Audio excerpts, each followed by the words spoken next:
It's International Women's Month, so we're reviewing The Bride. With an exclamation point. Welcome to Deadsville. Greetings, Boo Believers. Welcome to Deadsville Horror Talk. I'm your host, Ronin James. To my right is the lovely Steph Infection. Hey, Scream Hearts. And to my left, the lovely Alexandra Serfass. Hey. We are three of the four co-hosts, and we're here to review Maggie Gyllenhaal's reimagining of The Bride, with an exclamation point, as Steph noted. Yes. The exclamation point's important, too, because this movie is The Bride! Yeah. And it's going to punch you in the mouth. Yeah, it is.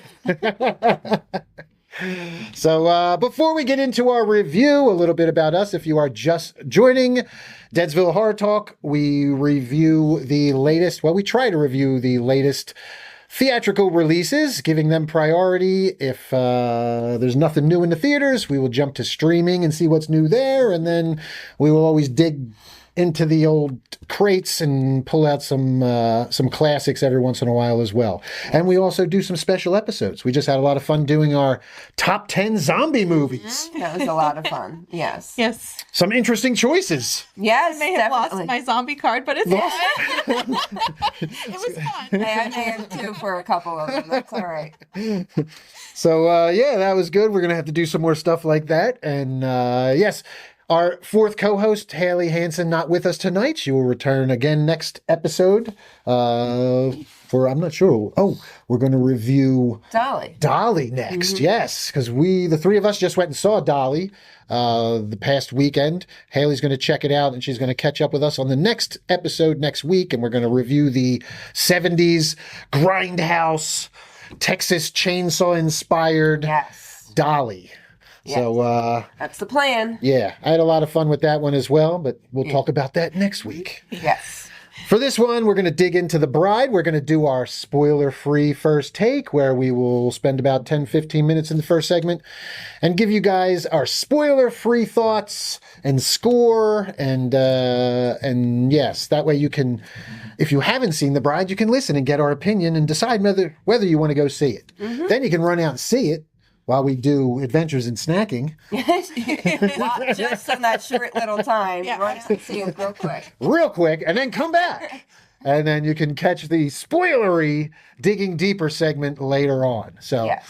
But seriously, if you, we will give you a heads up. If you haven't seen The Bride yet, we will give you plenty of warning to pause the podcast before we get to the spoilers. You will hear us make funny noises as we try today's Adventure in Snacking. Really? My first one? I think so. All right. Well, we have Stuff of Doom Oreos. Oh boy. And doomy they are. Oh, great. So we'll get to that. I am looking forward to that. Not. Make sure you like, subscribe, follow, all that good stuff. We're on YouTube and all of those fun streaming platforms where you can find your podcasts, with the exception of Spotify, for all kinds of reasons. So find us, though. Mainly, everybody's finding us on Podcast Addict and Apple Podcasts. Yeah. Those are our two big. I checked the stats. Oh, we got stats. Yes, we have stats, and that's where the majority of our listeners are coming from. Like 35 or 40% each to Apple Podcasts and Podcast Addict. So we appreciate your support out there, listeners. Keep up the good listening. Thank you. Tell your friends. Yes. All right. What else do we have to do before we get to it here? Well. Oh, a little bit about us. If you don't know, again, I've been a stuntman and coordinator, and now I'm a director. And you see me get my ass kicked all over the big screen and television and things like Guardians of the Galaxy 2, Gotham, The Tick, The Punisher. Yes, all kinds of fun stuff like that. And now I'm here sharing my behind-the-scenes insight as I break down horror movies with my lovely co-hosts. Steph Infection is an actress and producer and wardrobe department. You're like whole departments. You don't even hold a position. You hold the whole department. I'm whole department. Yeah. Whatever we need, I'll just do. Figure out. But yes, she was talent on MTV's TRL. We got into that a little bit last time. Oh, yeah. I actually didn't know that. It's funny because I wish I could find like the I did a photo shoot with Sean William Scott for MTV, and I was like, if I could find those magazines, they're long gone. It was over 20 years ago. It was like 2003. And well, we're going to talk about that on next episode for sure, because we're Sean William Scott and Dolly. So exactly. we're going to have to talk about Steph Infection on MTV. All right, next week. All right. And Alex, our new co-hostess. Do you guys prefer co-hostess? Co-host? What do you prefer? You tell me. I just say co-hosts. I'm just, gender neutral. Right? Yeah, co-host. But Alex is and also wearer of many hats from let's see, camera woman, most recently focus puller, first AC, right? Yeah. Coming soon. Lighting and your first gig though, where was it? It was with you guys. First thing I ever worked on. Yes, that was, and you were crafty. Yes, little did we know. I mean, we obviously Steph saw the potential, but we had no idea that you would be, all producer, right? yeah, producer, and all over sets everywhere. Yes, it's great. You just feel energies of want and like that, what they want to get into. I did. I saw that in you. And look at you now. Now we've come full circle because we're back together. Here we are. A Reviewing team. other movies. Yes. Eventually we'll review Amityville Barbie, maybe, but might be a while. It might be us just going 10 out of 10. 10 out of 10. Go see it now. It's way better than Cats. Only old heads will get that reference, probably. I don't know. Isn't that an SNL? SNL reference, yes.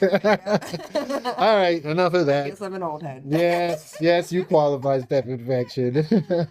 All right, so yes, we are, and Haley, our other co-host who's not with us, she's also an actress, singer.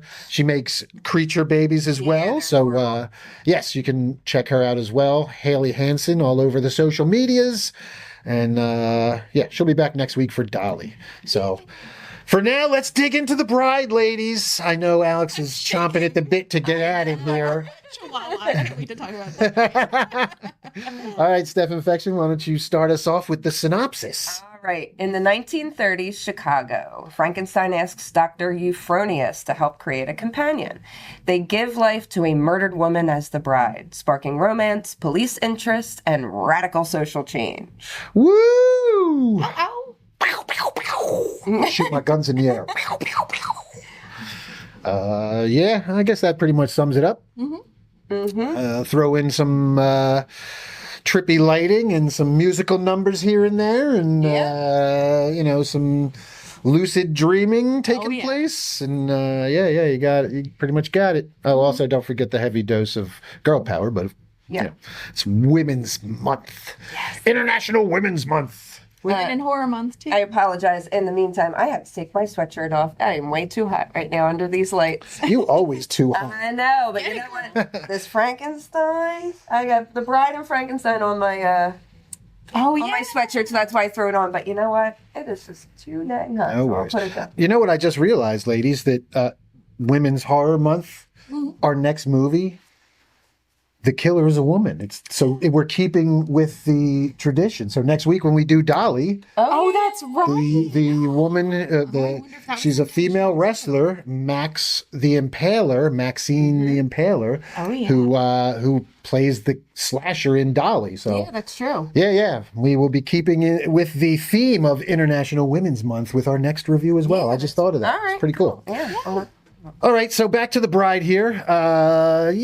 We have director Maggie Gyllenhaal, and is this her first directorial? This is her effort? Sophomore, okay. Oh yeah, she did like I forget. Let me Something in 2021. I mean, she's been an actress for a very long time. Obviously, we were all familiar with her from her acting and her brother Jake, who also appears in this. I love Jake's role in this as well. We'll get to our actors, our cast and characters soon, but I'm pretty sure she has one other, like you said, there's one other thing. Director. Let me just click. Yeah, click on director and it says 3, but I think there's only one that's another feature. The Lost Daughter, Homemade. That's a miniseries. The Lost Daughter. I don't know. Yeah, The Lost Daughter. So that was it. And she directed a miniseries, I guess. One episode on a miniseries called Homemade, and yeah, The Lost Daughter in 2021. Overall, I thought it was directed great. I thought she did a really good job. That I'm like top. It was detail. Yeah, it was really good. Well, it's hard to get into a lot of it without spoiling. So Yeah, I know. Let's go through our cast and stuff first. So, but I did think that overall the direction was really solid. There were a lot of long one-take shots that followed, excuse me, and changed focus from character to objects in the frame. And it was very well directed. The cinematography was gorgeous. And apparently this is the same DP from Joker. Oh, that makes sense. From Joker Part 2. Yeah. Or whatever, Joker Love Folly, whatever. I didn't watch it either, but apparently that's what I have heard. So, the writing credits are Maggie Gyllenhaal and Mary Shelley, and obviously we've discussed this before on the show. Mary Shelley gets a writing credit because she's the original writer of Frankenstein. So Maggie Gyllenhaal, this is her reimagining, but Mary Shelley still gets the writing credit as she is due for creating the character. It's beautiful. Yeah. Love that. And then our cast. And we have the 3 stars, but there's a pretty good cast overall in this, so I'm going to get to the full cast in here. We can start with Jessie Buckley as the bride. Yes. And I thought she was electrifying is my punny description, but yeah, she was amazing. I mean, she was just... Oh, she was great. I would describe her performance as unnerving. Yeah, unhinged. Yeah. Yeah, definitely unhinged. But and not to get to it, but she had to do a couple of different voices, and she just killed it. Yeah. Took on multiple personas, and do you know how many people thought that this was Lady Gaga up until realizing it said the amount of people?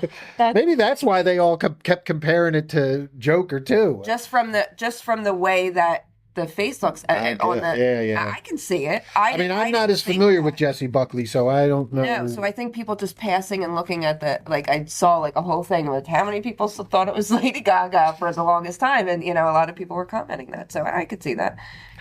Well, yeah, I thought she was great. I mean, I thought she just did an outstanding job being unhinged and if anything, I mean, everybody, we're not spoiling anything by saying there's heavy Bonnie and Clyde vibes here, but she's more the Clyde, I guess, right? She's more like the leader of the a resistance. Yeah, sure. She's the. So all right, so let's jump to Christian Bale, who plays Frank, aka Frankenstein, and I mean, he's really what drew me in when we first meet him. Because I'll be honest, and I'm not going to get into too much, but the very opening of the movie, with the opening narration, I was kind of scratching my head. So I was just like, man, what the fuck is going on? But then as soon as we got to Christian Bale's introduction and we see him and he tells his story, man, just heartbreaking. He's so fucking good. He's adorable. The makeup is amazing. It looks so good. I was kind of worried about, because I mean, he's a pretty good looking dude. I was like, how are they going to make this dude so ugly? Yeah. I thought I was like, please don't let this be another Jacob Elordi Frankenstein. Yeah. No offense to Jacob, but he's a very beautiful man, and they kept him with no clothes on through 90% of the movie in just a diaper so that he could show off his physique, and he wasn't very horrible looking. He was that was the thing about Frankenstein. He was horrible to look at, and you got that. Oh yeah. He was so horrible to look at, but then half the time, and honestly, and this doesn't give anything away, but they even went to the point of parts of his body having necrosis. Oh yeah. Because he's been alive for so long. Yeah, the makeup, I the attention to that appreciate detail. just being in the field too. I'm like, oh. Yeah, and it's really good. That would happen to old, skin. So, and I think he really portrays a sympathetic Oh my god. really sympathetic Just a big old version of the bug, monster. like, Yeah. I will say, I thought yearning for connection. Yes, I think they could have. There were some Can they choices have I'll this get in into real life, later. please? I thought, yeah, I know, really. Just kidding. I thought that they could have enhanced it a little bit more, by maybe with flashbacks or something. I don't know, but like just to see what he went through. But I don't want to get into anything too much. Well, but we'll get there, but I think they Yeah. could have done a little bit more for him in flashbacks, a little bit more for her. that's what A little backstory we could have gotten. Yeah, Maybe a that- little more on the one character who jumps in like halfway through the movie Oh, I and got then is a given whole- like a whole Listen, big I kind might- of like thing. may or may not we'll rip get some there. of these choices apart, but But the movie was already so inflated at whatever the runtime is to some hours. It was like, okay, you know, some creative choices must be made. So they decided to go with some stuff, Yeah. and that'll be, you know, more in the bulk of our interview of our review. yes. But from the cast wise, yeah, Bale's character, he just did such a great job. yeah. Great job with it. And I did like how they portrayed him, and Mm-hmm. I thought he was cute. I don't know, he was cute. Yeah, he was. Yeah, That was the thing. He's so ugly on the outside, but he does such a good job of conveying how beautiful he is on the inside and bringing it out and just showing like, even like, yeah, we'll get to it. I'll wait. Okay, so moving on to Annette Bening, who a lot of us old heads will know. She's like an Oscar-winning actress from back in the day, and she plays Dr. Euphronius, A female doctor. female mad scientist. yeah. It was cool seeing her, and she's a little comedic, but you know, she has a little character arc where she's like, "Oh yeah, I'm going to do this," you know, kind Mm-hmm. of moment, and that was cool. It was cool to see her. I liked her character. So look, going in, this is going to be a very girl-centric movie. You know that because a lot of these characters, it's strong female representation here, and Annette Bening's Dr. Euphronius, she's great, and I enjoyed the first meeting between her and Frankenstein. They had a good that whole scene, the introductory Yeah, scene. I like that scene. She's like so like science and fact based, and he's so emotional, and it's just You're like getting into explaining on all this. but because their acting is what sells it. I mean, you can write these characters a certain way, but if these actors don't go out and give you that, Agree. Yeah. then it's not going to come off like it does. And they just does such a good job of it. She does a great job. Her and Bale together in those scenes. You know, even all that stuff leading up to the bride and all, like it's really good. I loved all that. Yeah, So next up, we had Penelope Cruz, who I haven't seen in a while. I know she looks great. She does, and I totally forgot that was her. I was like, oh my God, that's right. Oh, you did? Yeah, she on the screen. I was like, I didn't know she was in She it. exists. I forgot about her. I haven't seen her in anything in so long. Yeah, And I forgot like what a force Oh, of yeah, a woman yeah. she really Totally. is. Totally. And the accent. Oh. Oh god. Yeah. The really, accent. yeah, she hasn't done a ton, and I don't know. Now she's Myrna Malloy, who is not a secretary. She is part of the police, these two detectives. Her partner's Peter Sarsgaard, who's our next cast member on the list. He plays Jake Wiles. They are the detectives in pursuit of our Bonnie and Clyde monster couple. And his character, I mean, he's there. He's there. Peter Sarsgaard is a good actor. There's issues though, and we'll get to it with him. And I mean, I like the character was good enough, and I liked his waiting to do arc my and all. But spoiler-free. yeah. Once we get to the spoiler free, we'll get into some stuff with him. I felt like the cops just. And this isn't spoilery.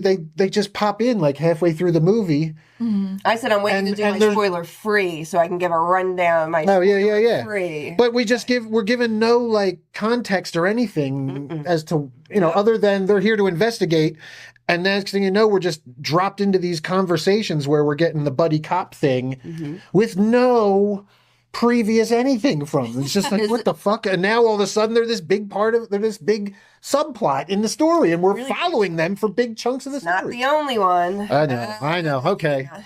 There's All right. six. Getting past that, Jake Gyllenhaal I absolutely loved his Ronnie Reed. Yeah, he Oh was great. God, yes, and it was such a great surprise. Oh yeah, because I didn't. I think I remember reading he was going to be in it, but I totally forgot. Yeah, And when he pops up on the screen, Yeah. on the screen, Yeah.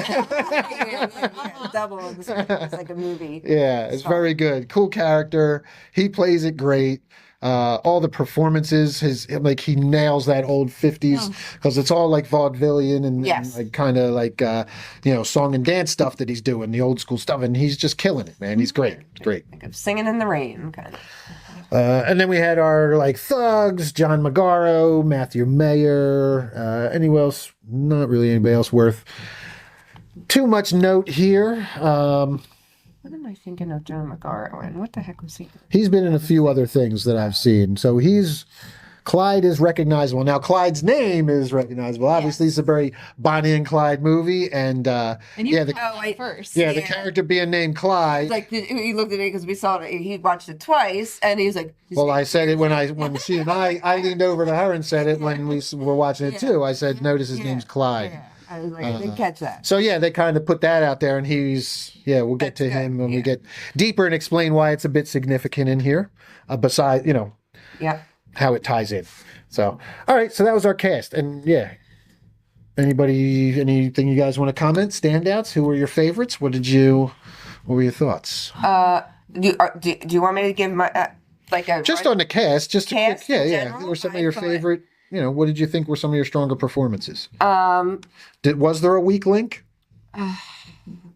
Yeah. And I know you didn't like Peter Sarsgaard's No. character. Oh, he played what he was given. Right, that's Great. what- yeah. I think all of the actors, even the ones I had problems just with certain writing, which choices and stuff that I'll get to, but no, I think everyone gave an excellent performance with what they were given. That's why it was very enjoyable. Mm-hmm. I just had, I'll wait. Yeah, we'll get that. We're on our thing. All right, fair enough. And But yes, no, I thought they were all great. I loved not only that there was a female doctor, but this female doctor is not meek or shy by any means.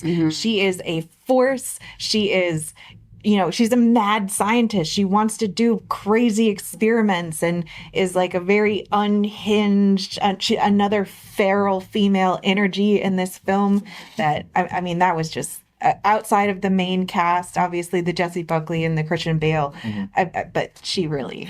yeah, Annette Bening nails it. She's awesome. Yeah. Yeah, and we'll talk about when the spoilers and all when we get to it too. I loved her introduction as well. It was just so perfect. All right. So, yes, that'll do it for our cast and writer-director. Now let's get to our reviews. First takes. Which of you ladies would like to go first? Why don't you go first, Alex? Because I know you're going to have the super positive, glowing... And then I'll go, and then you And can then go. I'll go last to kind of balance it out. It's interesting. I feel like it's like a, small, medium, Yes. the love for this movie. So I loved this. I went into this knowing that this is going to be a completely different take on any other monster movie. So I didn't want to bring any expectations to the table. I wanted to go in there and just enjoy this ride. And as far as that goes, this is the funnest ride I have ever been on in theaters from start to finish. We get the opening monologue, and I'm not going to spoil, but I'm screaming from the opening credit scene. I was kicking my feet. I was dying. This movie was everything that I've ever wanted out of a film. I loved it. I loved it so much. It's everything that I've been talking about for the last 16 months that are the things that I love most about filmmaking. The love, the energy, the thought that's put behind every little detail. There's, for me, nothing I would change out of the whole thing. Even the quirky little things that people, I wouldn't change it. Because it made it quirky and fun and silly and just beautiful. Loved it. All right. All right. And now, Oh boy. Debbie Downer. I will say visually, I absolutely loved it. I loved all their performances. I loved the base of the story and her and Maggie's reimagining and what she had planned. I did think the beginning was confusing, and then I kind of talked myself into a circle once I started watching the movie. However, after reading today, I realized that I was wrong. It actually is exactly the way the opening and that actually made me think less of this movie today, reading that, which we'll explain later. My problem was towards the end, and there were so many good moments, like with Frank's character, and he's kind of like innocent and fun. But my problem at the end, it seemed very, we're going to throw 6 different storylines in, try to tie them all together. And it didn't hit the way it should have. And I also thought the whole like feminism point of view, I was like, damn, this is nothing that we haven't seen before. And I will get into other reasons when I dig deeper. But I did read today that it may not have been what Maggie wanted, and it was the studio that made changes. Oh, so I was actually with rewrites or reshoots that the studio made happen. Because I was like, maybe, actually, she didn't come out and say that, but I was like, maybe this is actually not the total ending that she wanted, because it felt very rushed to me, and I was like, and I don't want to get into each individual thing, but overall, my point of view for feminism, I was like, we've seen this before. Now, I thought it looked more like angry women rather than bringing up women, so I have that aspect. But I love the visuals. I loved a lot of it, and I had a lot of fun with it. But there was just some choices. I was like, we didn't need that. I thought there was easier ways to maybe portray why she was so angry, things. I don't know. But it's hard for me to kind of give my overall point until I actually get into the spoilers. But I do suggest going to see it. I just wish, I guess I just had some problems with some of it. But oh, scores. Did you give a score? Yes, 11 out of 10. And you? It's hard. I'll say 6 out of 10. All right. Yeah, 6 out of 10. All right, yes. Well, I'll start by saying I have a penis. So Okay, we need to isolate that. So this movie was not necessarily made for me. All right? We'll start there. I don't know about that. But I still loved it. I fucking loved it. I loved it. I loved the movie. I have seen it twice now. While I loved it, I still do have some problems with it the first time I saw it, and I still have some problems with it the second time. We'll get into those more in the spoiler section. There was some stuff that was confusing.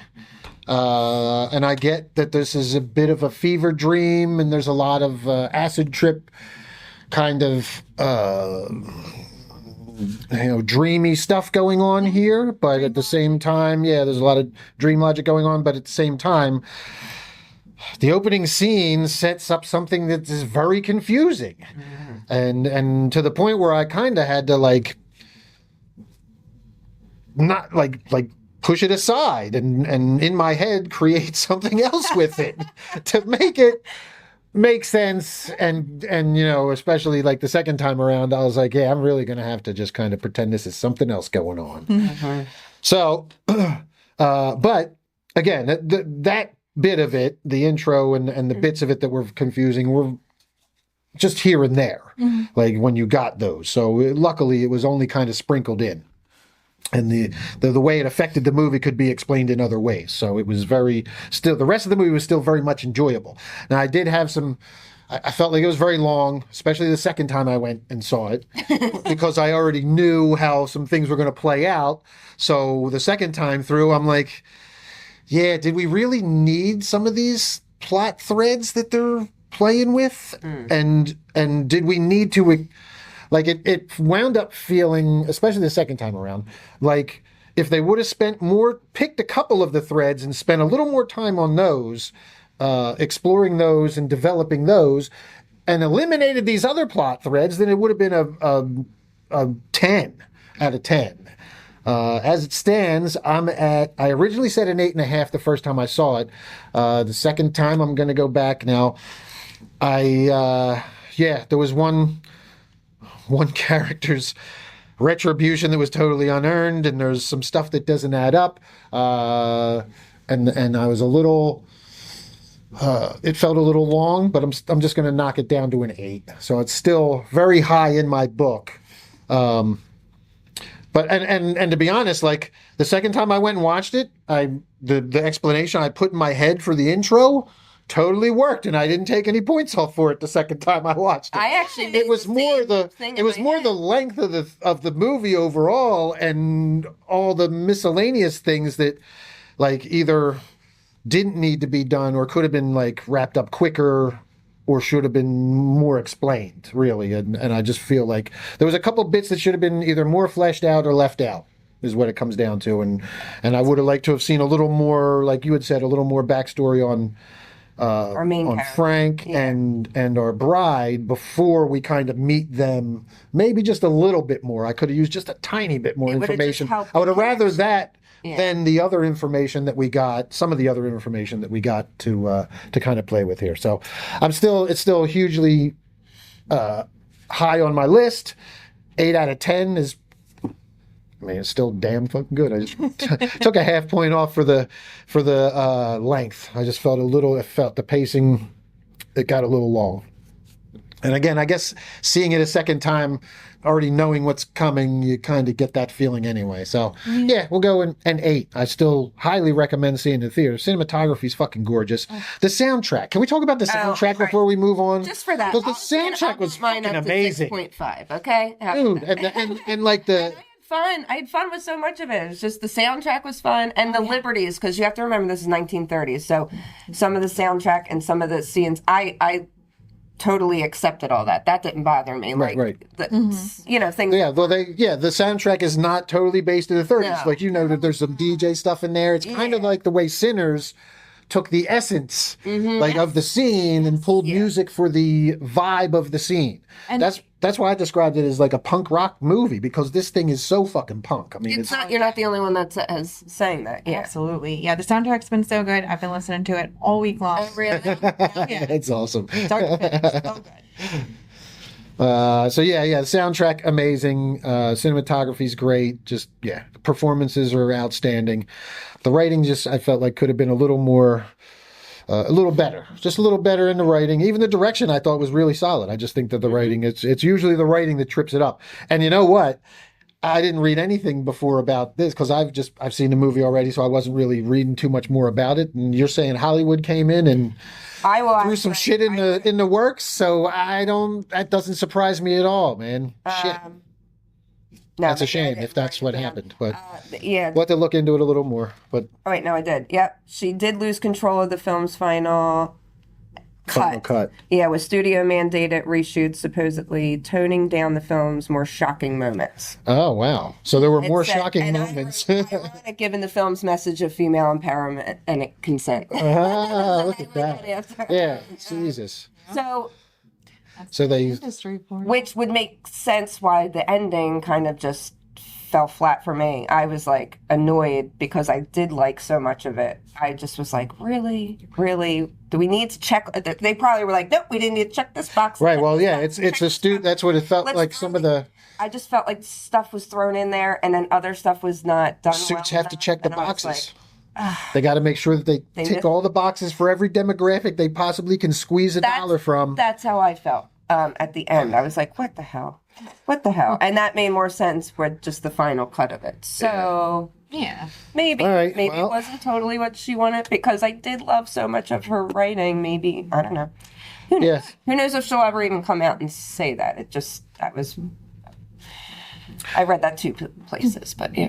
All right. Well, as it stands, we still all recommend seeing it in the theater. Definitely a good watch. It's a spectacle on the big screen for sure, especially with the sound and everything. Go to a nice big theater and see. The first time we saw it was IMAX. Yeah. So everything was very big and loud and surround sound, all that stuff. So it's a Yeah. Worth seeing in theaters just for the visuals alone. I get the points that you guys are saying. There was a couple quirky little weird things and stuff, but I mean, just visually, it's so worth it to see in the theaters because of. Oh yeah. Yeah. It's what, Yeah.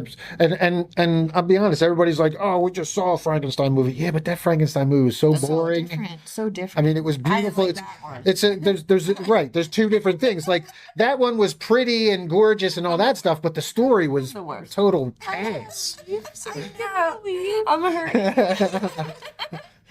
This one at least had an engaging story, and you really like connected with the yeah. characters in this one, as opposed to the other one where you got sexy monster who just wants to kill his dad and the fucking shitty dad. And the poor captain. And the poor captain who gets caught listening to two long ass stories Yeah, for but the entirety of the movie. Doctor's story was way longer than the monster. For sure, for sure. Yeah. I was just like, man, does the captain do his ears ever get a break?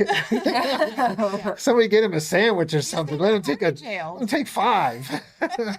Yeah. Oh yeah, this one was way more engaging to me. There was a lot more excitement and there was a lot more to it. I dug the backdrop of the 30s too. I thought that was I fun. love the 30s. That's my favorite. It was a fun little thing. They got to do a lot of cool sets and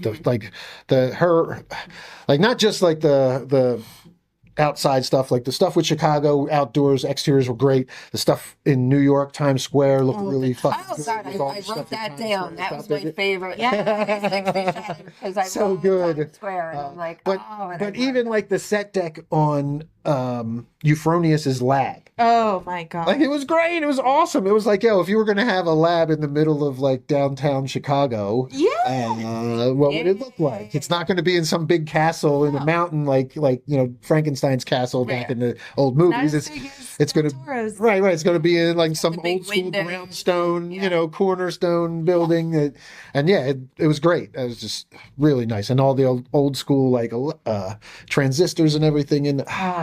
Yeah. So really excellent set design. Really good. Well, yeah. So, all right. Can we say it's not really a spoiler? They bring her to life from the street light electricity, not an actual Right, from lightning. Yeah. I like that. Yeah, they generated it using all the capacitors and all the conductors and everything and pulling in. Yep.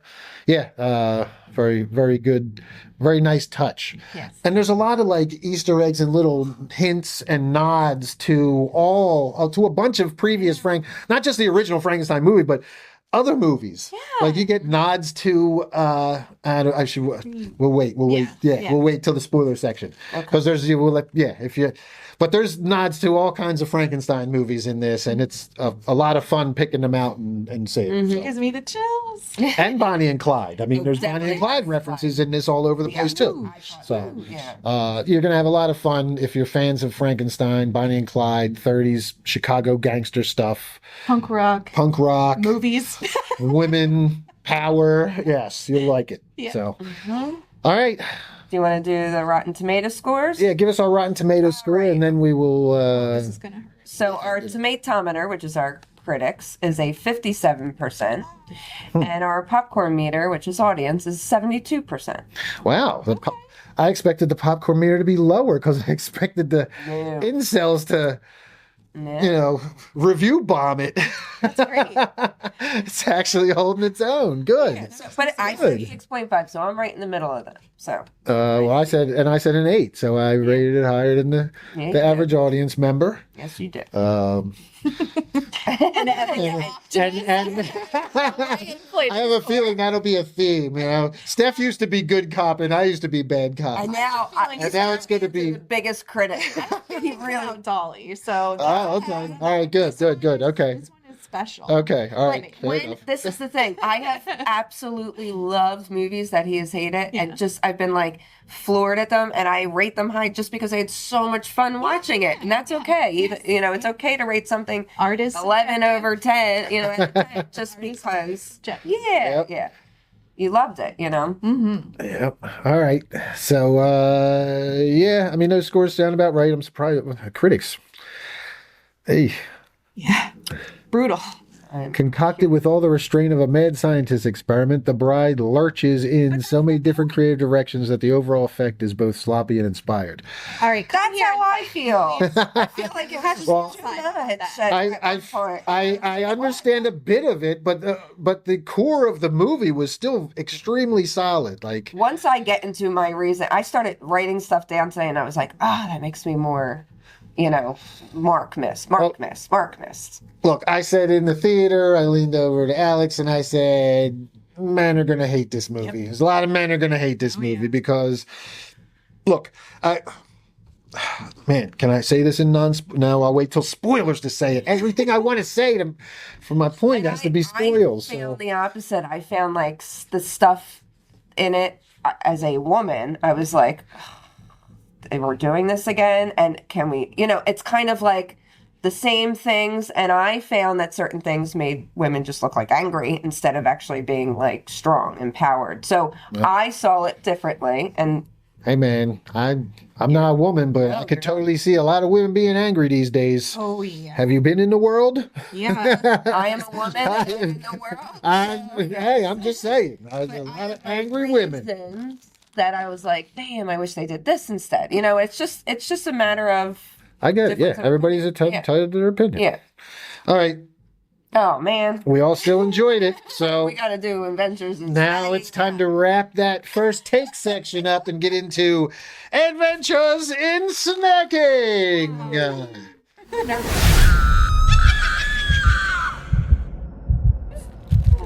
And these are the Because I haven't eaten. Oreo Stuff of Doom, a twist of power Oreos. Lick the cream, unleash a twist of power. Cream tastes like chocolate, grams, and toasted marshmallow. Oh, that's what it's supposed to taste like. Oh, don't say that. Oh no. Oh. So, That's what it's supposed to taste. spoiler, I actually already tried these, but these two haven't.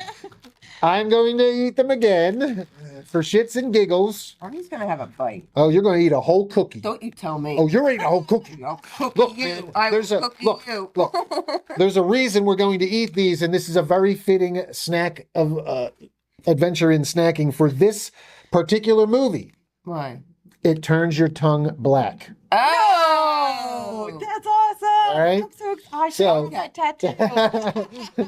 All right. So yes, the Stuff of Doom, Twisted Power, Oreos. Here we go. We're gonna break them out. Keep your waters handy, ladies. I got my wood. Yours. Well, what are You have I don't know if a water is going to be powerful enough. Oh no. I'll put this back out here. Shall we smell them first? That's what already. Oh, I don't like That that. smells. It smells like It smells savory. it smells burnt. Is what it feels like to me. It smells. It smells like it does. Smell, As I say, this toasted something. What is it? and it's supposed black to be? on the inside too. Yes, they are the blackest cookies. Well, they got Doom on the one side. A little Do they make? Dr. Do Doom. they glow in the dark? No, that's what I thought too. And I was like, oh, when you chew them, do they change color? Because it says changes color. But then I Googled it and I was like, where does it change color? Oh, it changes the color of your tongue.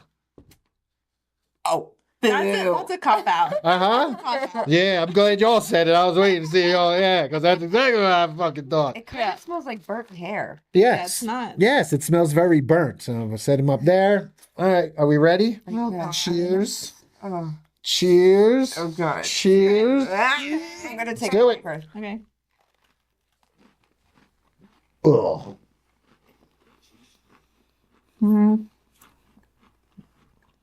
Ugh. It tastes like a burnt Oreo. Uh-huh. What's that? I got a hint of fucking charcoal. Oh yeah. Ugh. That's savory. I don't think it's not terrible. Like it's nowhere near some of the bad stuff that we've tried before, but It's like somebody burnt a pan of brownies. yes. Oh, yeah, that's what it. Yep. Is like- my tongue Yeah. Ah. because I'm not eating anymore, okay? No, you gotta finish it. Don't you gotta have tell a black me. tongue. You gotta finish it. It is black. Oh. I eat two of these damn cookies. You gotta finish it. Our All right, I'll make mine. Oh, God. You Oh. want me to get sick? Yeah, it's good content. Me getting sick? Yeah. Oh God, this is so bad. Oh, Oh God. like burnt hair. I can't. Oh, it's so gross. Not good. Not. You I can't believe they like greenlit this shit. You know how gaggy I get. Yeah, I need my water. Why am I doing this? I'm done. Ugh. Steph can't even finish My the Jessie cookie. Buckley yet? Yeah.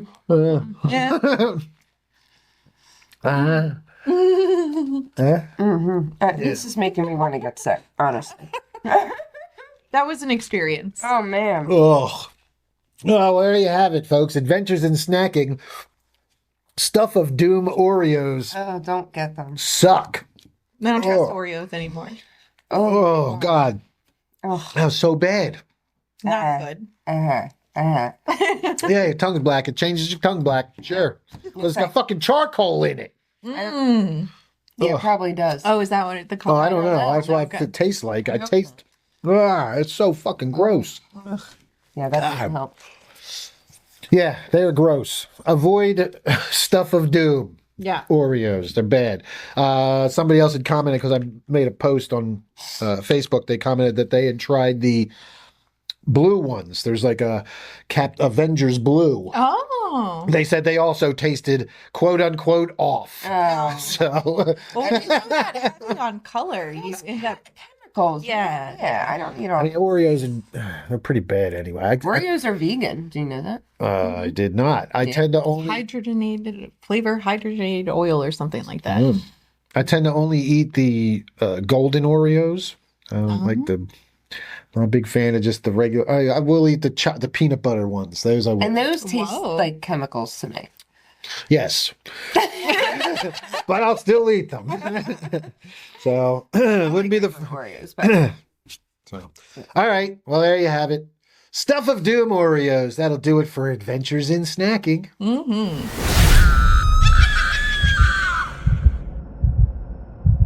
All right. Let's move on to another time. our spoilery section. This is the part, folks. This is your warning. Warning! We're about to dig deeper into the spoilers and talk about all the details of The Bride. So if you have not seen The Bride, now's the time to pause it if you don't want anything spoiled.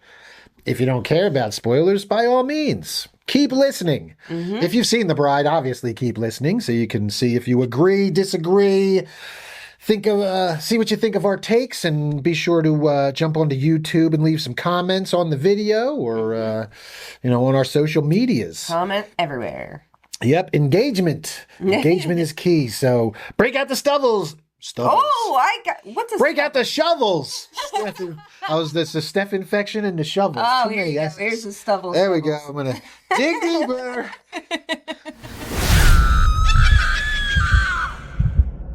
All right, we're back for spoilers, Boo Believers. Spoilers for The Bride. And we're just going to dive right in with that intro. Let's get to it.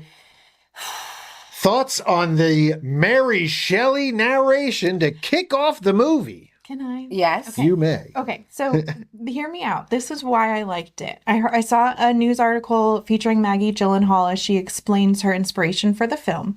She had met a man at a party who had a big forearm tattoo of the bride. It covered his whole arm, and she's like, "Wow, to be that passionate about that movie, really?"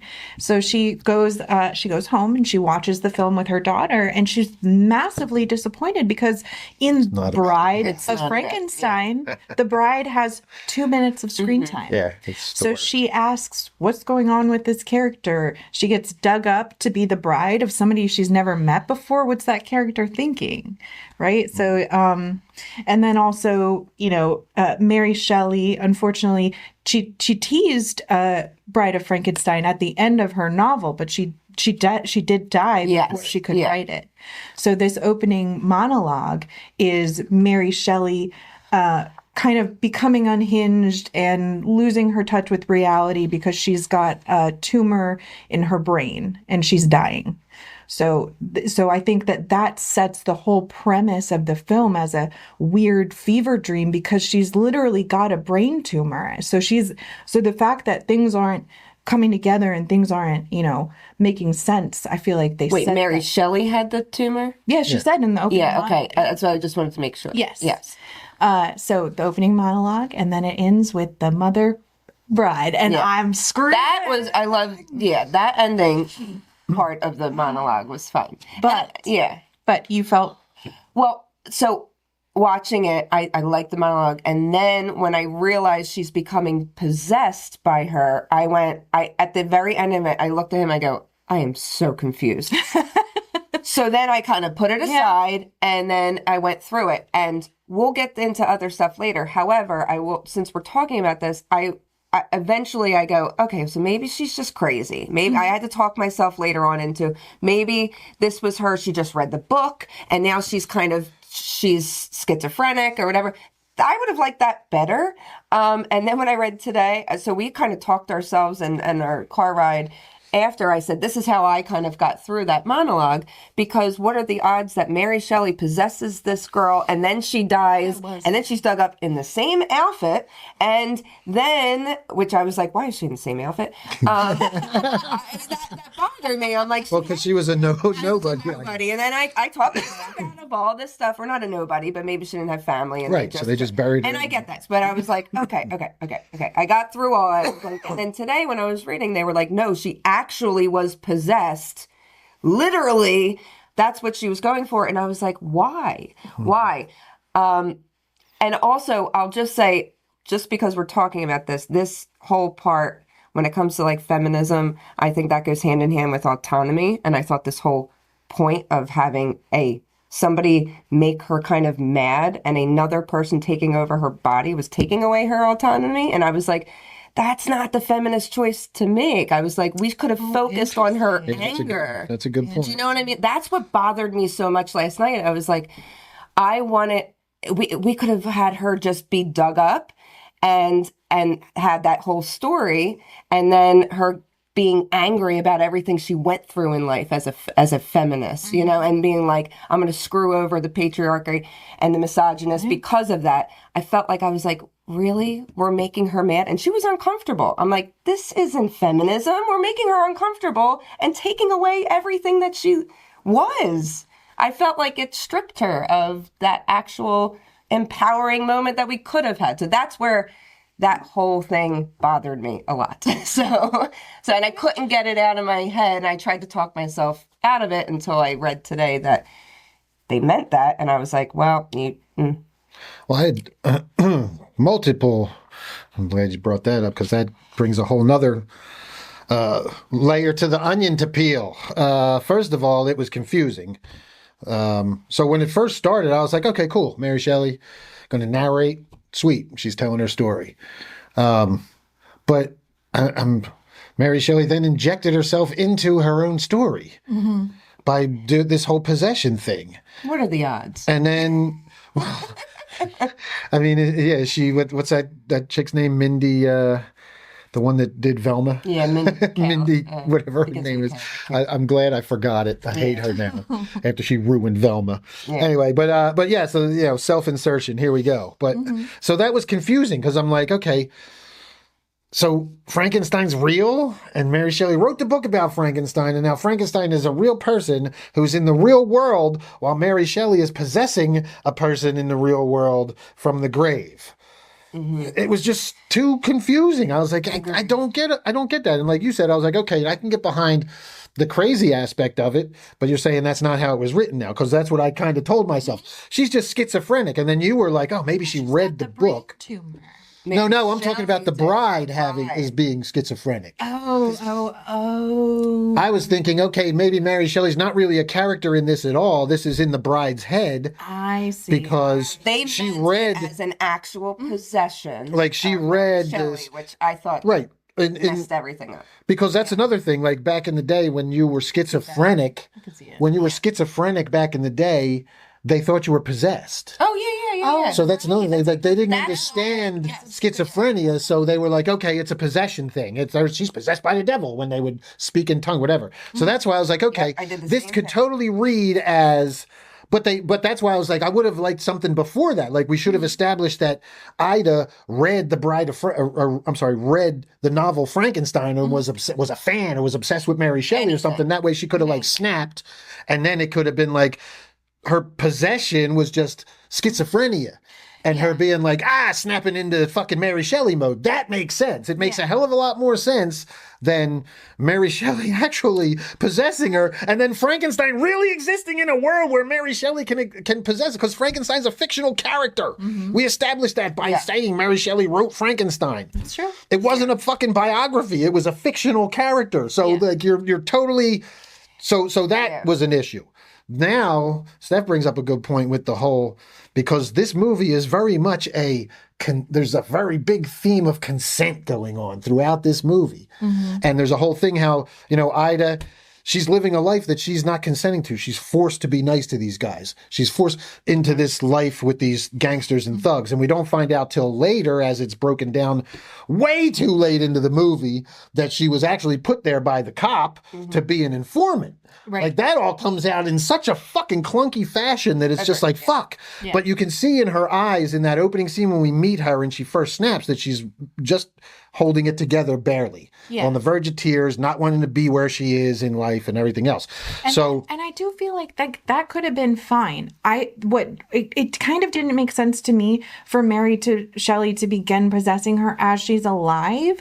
Like we could have shown that she was a woman in a struggle, right, and then Mary Shelley these can guys possess kill her as a result of being that would have been better. So I could see that. And I also don't like that she died by accident. Like she died by accident when all these other girls are getting killed on purpose and having their tongues cut out. She wasn't.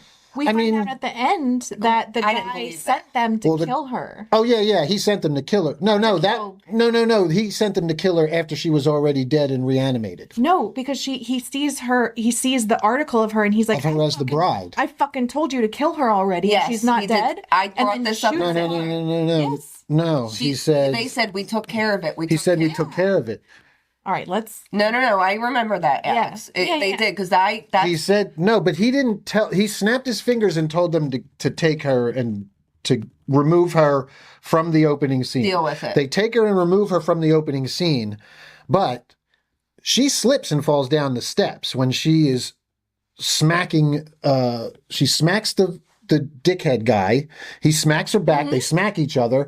And then the other guy grabs her and is like, what's going on with you? And it's when she is possessed by Mary Shelley that she snaps back like this and falls down the steps. Yeah. Nobody hits her and knocks her down the steps. She slips and falls. No, it wasn't. That's what they say. So while you're right, and that's what it was. Oh, he had sent them to plot. Right. No, he had They're saying he sent them to kill her in that opening. But when he's saying later in the plot, later in the plot when they show it, the guy is holding up a newspaper with her as the bride. Yes. So she's already died and come back. He's now sending them to kill her. Again, that's not what we remember. There was a point. Yes, he was doing that, but there was a point where he. I thought you took care of her, and they said we did take care of it. They literally said we buried her body. Right. He snaps his fingers, and that's the sign for them to take care of it. Then. Do you remember why he snapped his fingers? Because she was possessed as Mary Shelley, yelling about the women, the dead women with the tongues cut out. Right. Which. I was like, is that why we needed Mary Shelley actually possessing her, just for that moment? So I don't think we needed that either, because she obviously knew these were friends of hers who were all put into this position by that cop to be informants. Yeah. And they were all getting their tongues cut out because they were all getting discovered. And that's what this mob boss did. But yes, he snapped his fingers, and that was the sign to take care of her, but they didn't actually kill her. There was an accident. She fell down the steps. The one dude who was fucking around with her was still trying to. Right. Yeah. So when it comes back to the later scene, he holds up the newspaper. Now it's the bride. It's she's been reanimated, and he's saying, go kill her. Like we don't. He doesn't actually say go kill her. That's what until that scene. Like he snaps his fingers, and it's implied. But that's when he actually says to go I know, kill. But later on he says, I thought you took care of her. Yeah. And they were like, we did, we buried her. Right. Like, So it's later, and I got confused at this too. And I asked you in the car, you said the same thing that you just said, and I understand your point of view. But I thought that even that part was confusing. I'm like, Yeah. wait, Well, that's what I said. They should have killed her. Didn't, yeah. Don't accidentally kill her. Fucking kill her. Yeah. That's my point. Kill her. Yes. We need it. There's no Just point to sugarcoat it. All There's they no could have fucking done was have one of them actually physically try to punch her and let her they fall acted down the like- steps. They acted like they were scared, like they were like, "Are you all right?" Like acting like her Right, friend. And right. I was like, "Wait, what?" Right, Now- exactly. No. now we're gang- And the I guy, thought they were Clyde. gangsters until the end of the movie, and I go, Yeah. Oh no, I knew right away. I clocked right away they were gangsters in that thing, and I thought they looking, they acted. worked for that boss. Well, And especially when they didn't called him clock that at Clyde. all. I thought they were just nervous because. But they here was were the other being thing. Loud at Why the was table. Clyde so concerned for her? Because she was obviously his side piece. Because when we get the meeting later, the guy's talking about, oh, you have a new baby and a new wife and this and that and blah blah blah. So why was Clyde so concerned? Oh, she's possessed, can't you see? And he's like trying to He like, liked right, her. right, He right, probably did like her. you know what? But still, dude, you know what? If you're having a relationship, That whole with someone, that's bad. That part of the writing though. I don't need a sympathetic goon. Yeah. Like he's a fucking goon. Like we don't need like why are we making the goon sympathetic? Right. And then and that follows through to the end. And I would agree that doesn't really make a whole lot of sense. Should have just killed her because it makes it weakens. And at the end where he doesn't shoot her because he loves her, but we never established that he loves her. So that's what I mean. There was we wanted by the end we were supposed to feel some type of way about all these characters, and I was like, I don't not like you, I don't hate you, I don't Right, love I don't you, feel anything for this one, and that right. I don't feel anything for any of them. I didn't care. Even like our strong women, Mm-hmm. I'm like, okay, so she's a detective. Okay. I like the doctor. The doctor, and I like like the there was doctor. some I was like, oh, we're missing a part. We could have done so much better. You know what I mean? I would have liked the detective if we would have gotten more of her. Like you said, you could have done so much more, just like you were saying. I was like, oh wait. But I want to circle back though because Is she not? Is she actually? I want to circle back to another point here with the possession aspect of it, because this is a very consent conscious movie. Mm-hmm. The whole thing, she's like taking like a woman whose whole life is she has no consent over her own life. These men are like groping her, manhunting her, making her do whatever they fucking want, having her do all this disgusting shit, making her eat shit she doesn't want to fucking eat, you know, because she has to appease these men who are all around her because and without her consent. It's okay. These if guys- Shelley does it. Thank you. It's okay for Mary Shelley to possess why- her without her consent, apparently.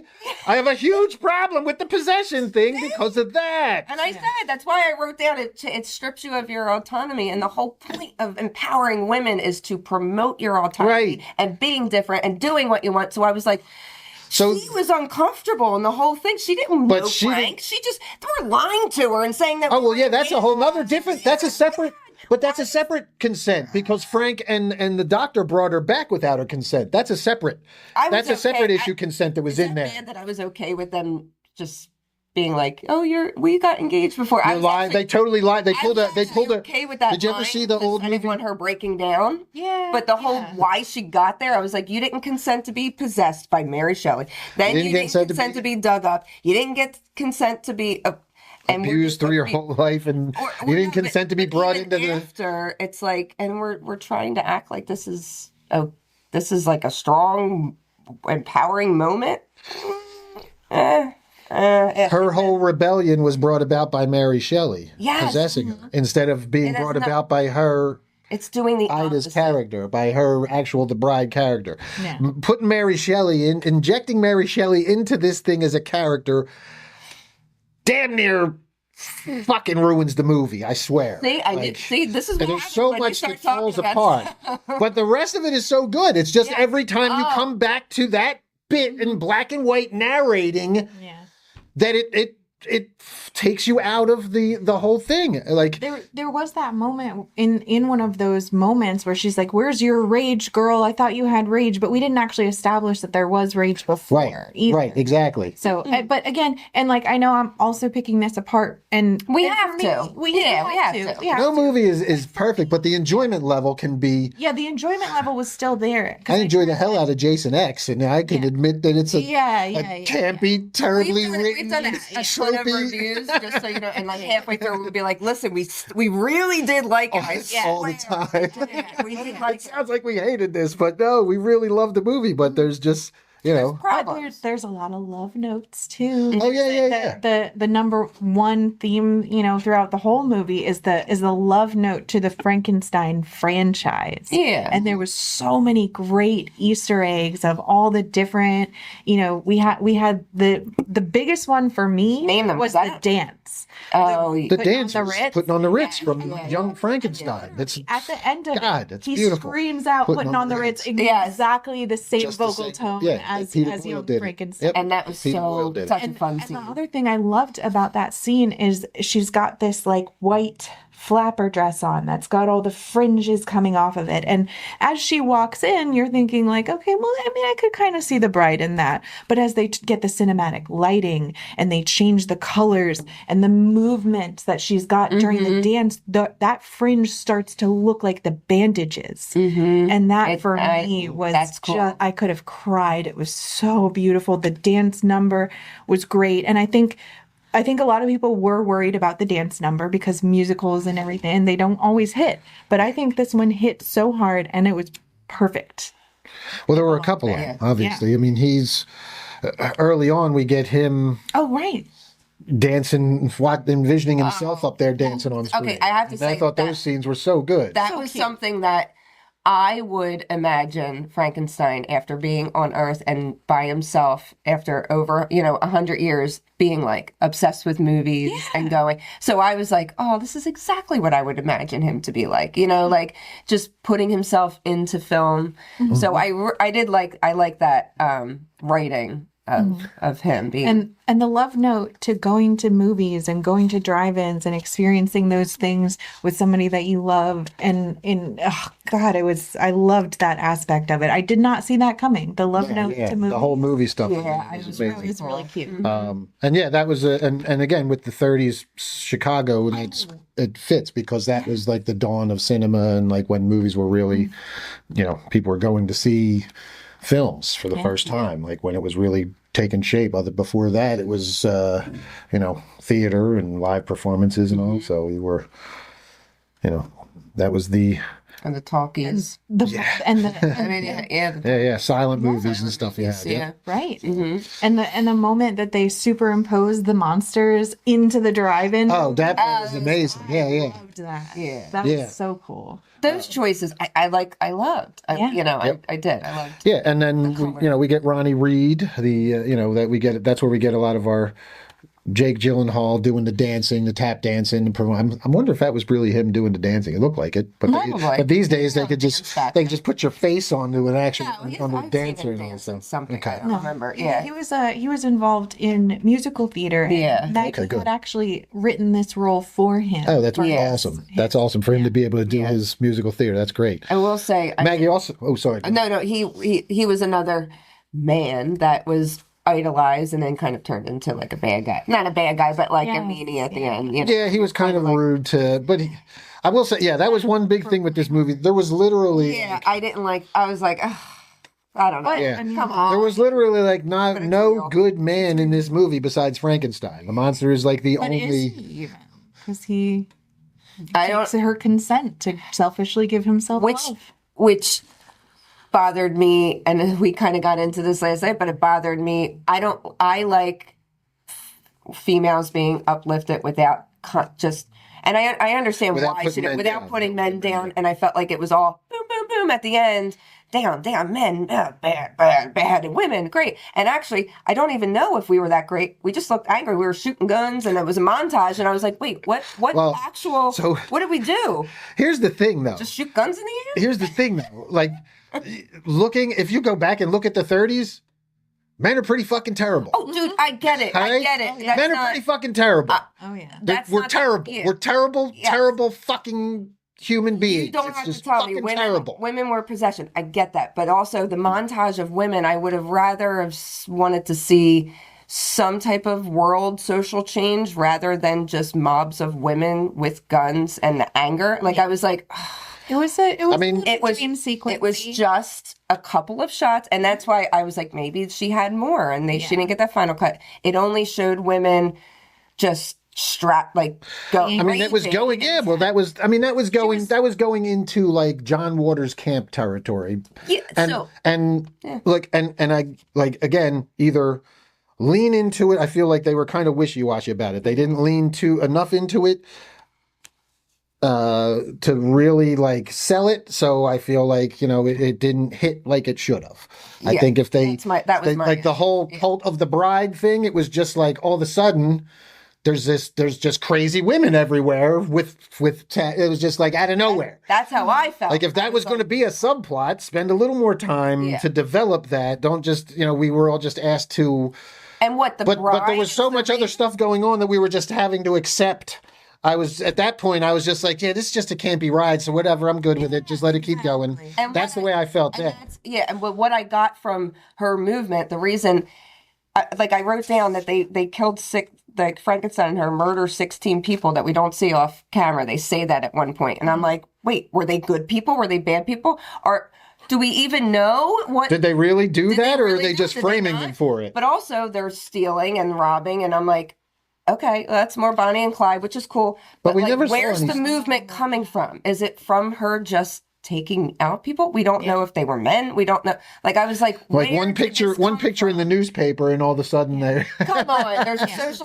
there's a giant social movement. Kind of. I was like, it didn't feel earned. I felt like it was insulting because I'm like, you're just making us just believe that this happened and all the I don't know. I just was like, man, I wish it would have hit differently. I really do. I don't know if I need it anymore because I feel like with the mob boss being so awful and putting all these women in horrible situations, I feel like Chicago at that point is already at a tipping point and all they needed was that one little thing. It goes back to my favorite Batman quote, all it takes is one bad day. Yeah. Yeah. And that's it. We're done. Yeah. Fuck these guys. Yeah. I get it. And I can appreciate that too. Yeah. So, but that's just a different perspective because that's valid. It's totally valid. Yeah. And I can say absolutely. Well, let's jump to our, I guess the one thing that, didn't ring as true for me was that, obviously we just have all these women in positions of power. If it's really the 1930s, that just wouldn't be happening. Yeah. But we wouldn't have a movie then. So, like, I'm already suspending my disbelief that, again, this is 1930s. Men were awful. I don't take, I'm not saying this to be offensive, but I'm sorry. You wouldn't have a detective woman. Well, she's not a detective. I know, but she wouldn't even be accompanying him. That whole thing would be questionable from the get-go. That she would be... Yeah, like that. Yeah, not just that. Like that he would even be giving her. They did a lot with him. Enough for me to be like, okay, he was trying to help her. He was like, oh, she's my secretary. Well, he lied. He lied to her, saying she was trying to help her, and then she finds out that he was never going to give her a chance. Exactly. Yeah. But he was never going to give her a chance. He knew that she was. Why did he give her a chance at the end? That was fucking stupid. Well, he was corrupt and he had an unearned change of heart that we get half-assed. I looked at him. I go, why is he crying? I go, why is he crying? And you were like, what? You had a moment. You were like, well, that's what I know what they're doing. The whole point is for him. They set it up, but it just wasn't fleshed out enough. They kept setting it up by him being like. He sees her, and the next thing don't let them kill her, and you're like, what the fuck? Do they have an affair? Oh, she's an informant. But then she's also the mob boss. And I was like, what the hell? What? Like, there was just too many threads that did not weave. That's what it came down to. That was the one drawback. Now, it only took away 2 points, I felt like, for me. Yeah. I still had enough good in there. It's a fun watch. I'm not getting. I love the scene where he head stomps the guy. I thought that was awesome. After these creeps are all over her, and I cheered. Yeah, so did I. Well, actually, I hid. I think I hid. I was like, ah! But both of those kills were good. Yeah. I felt them. They were good. Mm-hmm. Well. So I got about. 7 minutes I have left, maybe if that. A couple of minutes I got to wrap up to. I got to jump onto another live. with the That's all right. fetus. We're kind of after just this. throwing everything So, out there. So yeah. Anything that I'm trying to think if there's anything else. I kind of said everything. Yeah, I mean, those I was down for everything else. Like I said, like the cop stuff, I could have, like, I obviously they're Bonnie and Clyde, but I would have, if you're going to have the cops be that big a part of the movie and you've got to introduce the cops earlier. I got to know something about the cops to give a shit. Mm-hmm. Like otherwise, like when Natural Born Killers, I'll give you that one as an example. We spend a lot of time with my buddy Tom Sizemore, who plays the fucking detective on looking for Mickey and Mallory. Looking for Mickey and Mallory, yes. And we get into his personal life and his we get insight and peeks into him and what makes him tick, so that when he kind of goes crazy at the end, you're like, oh yeah, that tracks, because he's been kind of wacky the whole time. Yeah. We just get these two get thrown into the middle of the thing. And I will say, I think that they brought them in when they did, because that's when people started looking for them. Well, yeah, I get after it. They killed that person, which was fine. I didn't care about them adding them. I just felt like the storyline of him caring about her. That stuff, I was like, why? Yeah. We did not need her to be an informant, and then, but like, it was just a little much, and I think I don't know, maybe I would have liked it better if Mary Shelley didn't possess, and maybe. Oh, well, yeah, that definitely would have been. I'm just going to keep going back to that. The only thing I did like about that story arc was just the fact that she found out her real life, and she found out that Frank's fucking lying to her. Yeah. Oh, yeah. Yep. Yeah. Oh, yeah, that's what I meant to bring up, too. Do you guys remember seeing a movie called Overboard? Mm-mm. Yes. With, what's her name? Kurt Russell. Yeah. Do you remember she falls overboard and has amnesia, and he lies to her that they're married. Yes, they're married, and she has to take care of their kids. Take care of kids, yes. Yeah. It's an old comedy from the 80s, I guess. What's her name? Goldie Hawn, Kurt yeah, Russell, yeah. But she goes over and he just it just reminded me of that, because he's like the whole movie they're like lying. She falls in love with the kids, and she the whole. She really falls in love with them, which is what happens in this as well. So. Falling for your toxic relationship, I guess. No, but I mean, while Frank lied to her and maybe brought her back, I mean, nobody comes into the world with consent, do we? Yeah, none of us give our consent when we're born. Yeah. So she was born. She was born again. She was reborn. So again, at least like he genuinely cared about her, and like her, and the yearning. Yes. And the story. Yeah. And the not belonging to each other but choosing each other. Well, the other part about Frank was he supported her autonomy and her wanting to be herself. Like all the scenes that we see where she says, not the bride Frankenstein, just the bride. He's like, yes. Yeah. Even the first time she's like knocking stuff off the table. He's like, yeah. I just a small of I loved the eye light that they gave him in those dolly zoom shots of him falling in love with her, and he's got this eye light, and he's just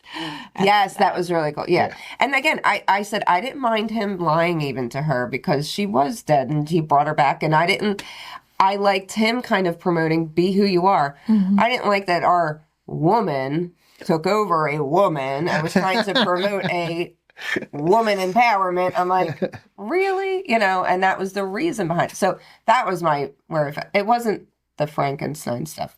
Yeah, I thought the love story was great. That was fine. I appreciate it. And I know a lot of people point out, the bride hated him in the original. She was repulsed by him. Blah, blah, blah. Well, like you said, the bride was only in the movie for like 2 minutes. It's like, I don't know, Yeah, and at the beginning she was, but he earns her. He works for it, and at the end she's like, I didn't choose this. Yeah. Please save him. Yeah. I didn't even want to be here. Yeah. You can't take this away from me. It's all I have, and I just. Yeah. Well, let's jump to the ending then. Talk about that real quick, and then we'll wrap it up. Yep. I mean, I like the end. Obviously, it's very Bonnie and Clyde. Yes. I mean, it's very to the point of the very, very end. Yeah. And she falls on top of him. Yeah. Oh, that's exactly how Bonnie and Clyde. Which I liked it. That was fun. Exactly. That's how was she going to end this thing? And then, of course, the women wink, nod, bring him back to life. We see the electricity from outside while she leaves her alone, and then we see the hands come to life and clasp. And yeah, that was a solid. I like that. Solid ending. Yeah. Solid The ending. Monster Mash at the end. Oh, yeah. Yeah. As our monster A going Easter out egg. song, yes. Yeah, one of the many Easter eggs in there. I'm gonna go watch it again right now. Oh man. All right. Well, yeah, once again, we all recommend it.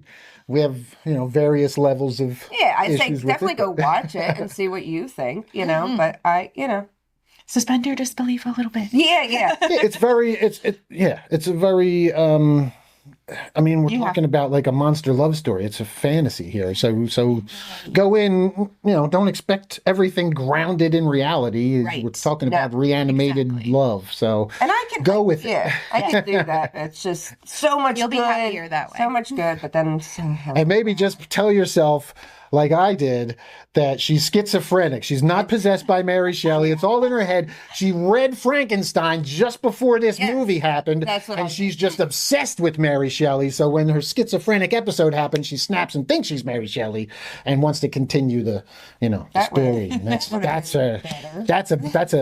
a better explanation. You're the writer director. And that way we don't have a consent issue. That way it's her actually making her own choices. Yeah. Although clouded by mental disability, Yeah. illness. Yeah, mental illness. So, all right, that's going to do it, Boo Believers. All right, On that note, yeah. Thanks for tuning in. As always, be sure to like, subscribe, share with your friends. If you have friends that love horror movies and love to talk horror, be sure to send them a link or tell them about the podcast. From all of us here, we'll see you next time. Until then, stay spooky. Bye, Scream Heart. Bye.